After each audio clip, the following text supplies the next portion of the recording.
Headlines brought to you by Chitale बंधू.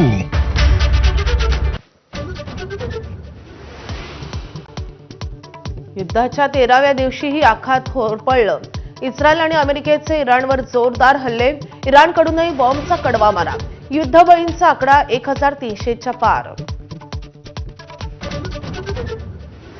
America विरुद्ध Iran युद्धावरून देशातही राजकारण शिगेला. काँग्रेसकडून युद्धातही राजकारण सुरू. मोदींचा घणाघात. तर पंतप्रधान मोदी अमेरिकेच्या प्रभावाखाली अरविंद केजरीवालांचं टीकास्त्र.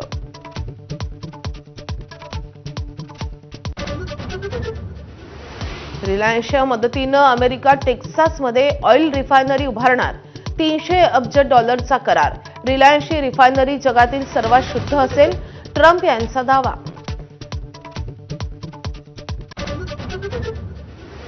पुढच्या 2 वर्षांमध्ये महाराष्ट्र UAE सिंगापूरलाही मागे टाकणार.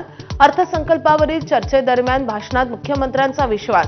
विरोधकांवरही जोरदार हल्लाबोल. माजी मंत्री एकनाथ खडसेंच्या अडचणी वाढण्याची शक्यता. मुक्ताईनगरमधल्या राष्ट्रीय महामार्ग विस्तारीकरणाप्रकरणी चौकशीसाठी SIT स्थापन. प्रकरणाशी संबंध नसल्याचा खडसेंचा दावा.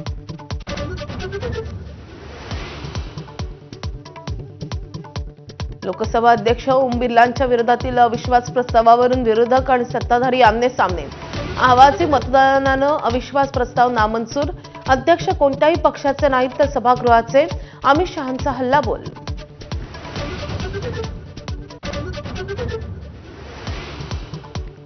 तेरा वर्षांपासून कोमात असलेल्या रुग्णाची जीवनरक्षक प्रणाली काढण्यास कोर्टाची परवानगी.